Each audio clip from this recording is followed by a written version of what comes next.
یک منبع آگاه پایگاه خبری بامداد روز 28 نوامبر سال 2023 خبر داد که رئیس جماعت دیهات اسماعیل نویه باباجان غفورов محیدین محیدینov با اتهام فروش غیر قانونی زمین دستگیر شده است و اینک 2 ماه باز در بازداشتگاه واقع در شهر استرافشان زیر حبس پیشکی قرار دارد. به گفته این منبع رئیس جماعت ماه سپتامبر سال 2023 از شهروند استقامت کننده دیهه قروچنگل جماعت دیهات اسماعیل با وعده برای جدا نمودن قطعه زمین نزد یولگی مبلغ 10,000 سومونی طلب کرده گرفته است. صحنه 23 سپتامبر سال 2023 در نتیجه از طرف کارمندان شعبه وزارت کارهای داخلی نویه باباجان غفورov گذراندن چاره‌بینی‌های فوری و تفتیشاتی محیدین محیدینov بعد از شهروند گرفتن مبلغ 10,000 سومونی در جای حادثه یعنی در اتاق کاریش دستگیر کرده شد. مبلغ مذکور هم چون دلیل شیعی از او یافته و گرفته شد.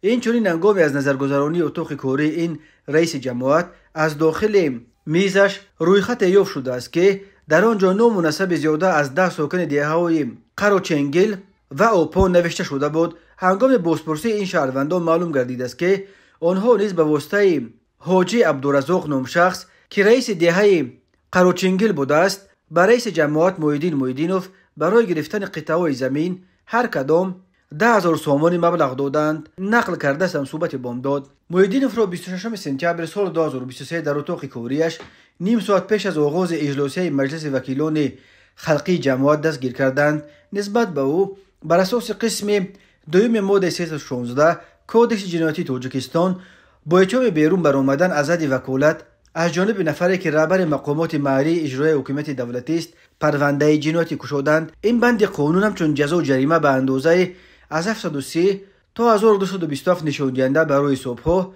یا محروم ساختن از آزادی به مهلت 8 تا 7 سال زندان را پیش بینی می‌کند. عین حال محیدینov در سزا یا بازداشتگاه شهر استرافشان قرار دارد.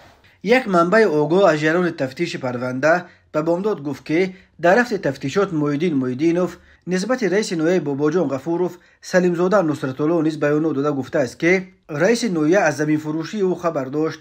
محیدینov گفته است که پولی را که از مردم میگرفت او خودش تنها نمیخورد، اما به گفته منابع بامداد بیانات محیدینov به ضد سلیمزاده را تفتیشات تحقیق نکرده و این بیانات از درون پرونده به طور اسرارآمیز غیب شده است. نفر میانرو بین کارافتادگان و رئیس جماعت حاجی عبدالرزاق عین حال در جستجو قرار دارد. بنا به معلومات خود همان روزی که رئیس جماعت را دستگیر کردند حاجی عبدالرزاق توسط ازبکستان به سمت نامعلوم فرار کرده است.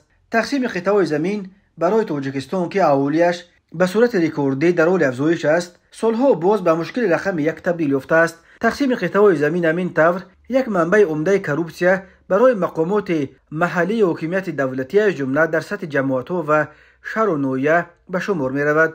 هر سال ده‌ها منصبدار اساساً رده‌های پایان با جرم زمین فروشی به دست می‌افتند، ولی در اکثر مواردها با پرداخت یگان جریمه ناچیز از جوابگری خلاص می‌شوند.